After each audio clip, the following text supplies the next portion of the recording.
Ehunka dira gurean gurasoak edo senideren bat preso dutelako dispertsioan oinarritutako espetxe politikari aurre egiten dioten adin txikikoak, motxiladun haur gisa egin dira azken aldian ezagun eta hoien egunerokoari begira jarriko gara gaur gaueko Gurean Gaur Plus saioan. Oiana Mujika da dispertsioa pairatzen duen haur horietako baten ama, semeak duen aitaren gabezia deskribatzeaz gain salatu du zigor hirukoitza ezartzen zaiela ume hoiei.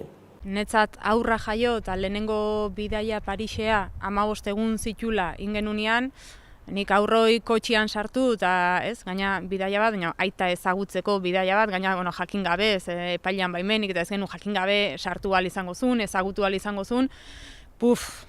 Esan nahi zut nire sentsazio 15 eguneko aurrakin kotxian sartu nintzanean, esan hau da hemendik eta denbora luze batian izango duen errealitatea. Hau da, egunerokuan aitan presentziai gabe bizi beharra, eta horrek esan nahi du, nire semiak, baina beste aurra hauetako askok bezala, inoiz lo hartu aurretiko ipui bat inoiz ez jola bere aita kontatu, goizetan esnatu denean inoiz ez dula bere aita horri izan, inoiz ez dula eskolara aitak lagunduko, zigor hirukoitza bizi dutela aurra hauek. Orduan, bat da netzat, egunerokotasunean, aita ama edo bile gabe bizi behar izatea. Bigarren alitzake, uste dugu baita aurra hauei ukatu ite zaiela, aita ama edo bilak etxian izateko itxaropen hori ere ukatu iten zaiela.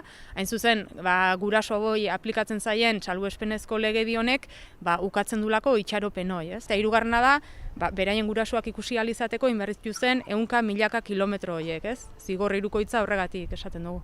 Dispertsioa pairatzen duten aurren egoera ezagutarazteko dinamika martxan jarri zuten hain justu, dispertsioaren ondorio berezitua ikusarazteko Mujikak gurean azaldu duenez. Guk ikuste genuen dispertsioaz eta urrunketaz eta asko hitz egiten zela, batez ere igual etxeratek eta hitzaldi desberdinetan indako lanai esker, baina ikuste genuen ez ezaguna zela presoen seme-alabek bizi zuten egoera, ez? Ez zelako berdina izeba bat, osaba bat bisitatzea urtean 2-3 aldiz jutea, edo ja egunerokoan aita edo ama etxean ez izateak, egoera errealitate berezitu bat zula eta hori argitara atea bertzela. Bestetik baita, Kurkuluxeta elkarteak, Bilboko elkarte honek motxilaren umea dokumentala kaleratu zuen, eta ikusi genuen aukera paregabea eskaintzen zula baita ere realitate hau jendartera ateatzeko. Eta hirugarren bat, Sara eta Izarren kasuak baita ere, utzizun agerian oso gutxi ezagutzen zela bai barruko presoak umeak indaudenien bizi duten egoera, eta baita 3 urte betetzean kalea ateatzen dienean, barruan gelditu den ama eta guraso horrekin nolako harremana mantentzen duten oso gutxi ezagutzen zela.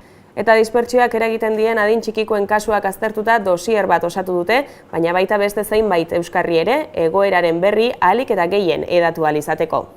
Dosier hau erabiliko da, eragile, alderdi, mugimendu ezberdinekin gai hau lantzeko eta elkarrekin baita ere bide amankomunak eta abiatzeko. Adibidez, hemendik aurre abiatu beharreko lanketa bat, bai amankomunian, bai da hezkuntza eragilekin edo hezkuntza munduakin, orduan unitate didaktikoa hortako tresna oso importante bat izango da. Eta bigarrenik, bideoklipa baita ere, esan Miren Amurizak letra intzula, Pirritx eta Porrotxek abesti bat indute, eta abesti hortan oinarrituta Saturraranen grabatu genuen bideoklipa, ez? Egia da, 2 egunetan, izugarrizko ikustaldi pila izan txula, eta baita ere da beste baliabide bat, esan bezala, herri guztitara errealitatea hau eramateko.